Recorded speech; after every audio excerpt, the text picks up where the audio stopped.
Do नामरे अभियोग आनिले मयूरभंज अखिल भारतीय शैक्षिक महासंघ।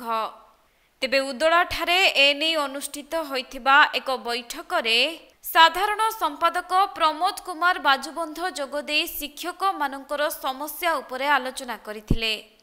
विशेषकर संस्कृत और हिंदी शिक्षक मानक इंक्रीमेंट को जिला शिक्षा अधिकारी मनमुखी भावे सरकार बिना कोनोसी चिठी रे ह्रास करिसेंती। एथिसहित 2024-25 वर्षर इंक्रीमेंट मध्य बंद करा जायथिबा अभियोग होइछि। तेणु एहाकु नै महासंघ माध्यम सरकारक निकटरे उपस्थापन कराजिबो बोली आयोजित बैठक रे प्रतिश्रुति दिया जायछि। मु होछि प्रमोद कुमार बाजुबंध अखिल भारतीय राष्ट्रीय शैक्षिक महासंघर प्रांत साधारण संपादक। आमर मयूरभंज जिल्ला रे अखिल भारतीय राष्ट्रीय शैक्षिक महासंघर एक बैठक होइतिला। एठारे बहु शिक्षकों समस्या रही से विशेष करके वर्तमान संस्कृत और हिंदी शिक्षक मानकर जो तारतम्य रही इंक्रीमेंटर पूर्व डीओ से इंक्रीमेंट नेशनल भाव में 4टा देथिया बेले वर्तमान डीओ ताको कौन सी जिओर पुंखानुपुंख तर्जमा नकरी सेमानकर इंक्रीमेंट को डिसेम्बर 23 ठारू वर्तमान बंद कर चलती। तेणु डीओ महोदय ताकू भल भाव तर्जमा करी से विषय को निजे हृदयंगम करी ताकू केमती सेमानको से इंक्रीमेंट दिया जाय परिवो ता चिंता कले भल हबो।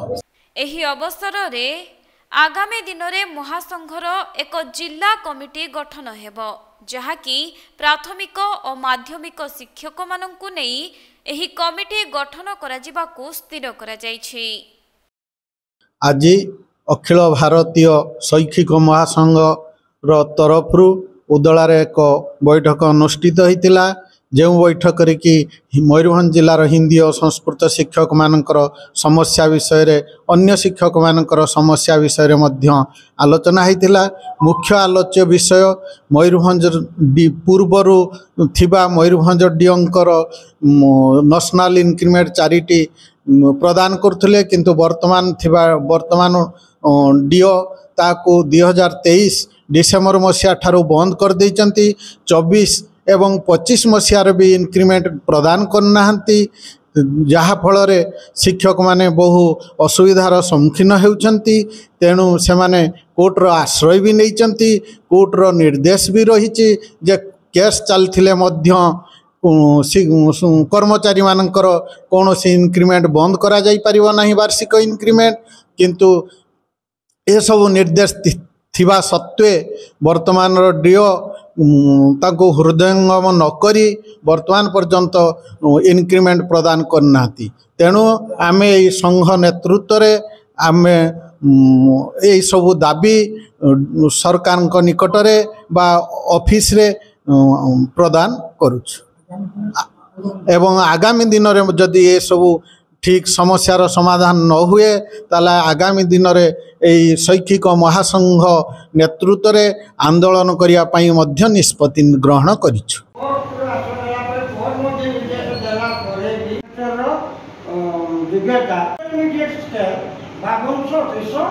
मयूरभंज जिला उदलारू बसंत बेहेरांक रिपोर्ट कोणार्क लाइव।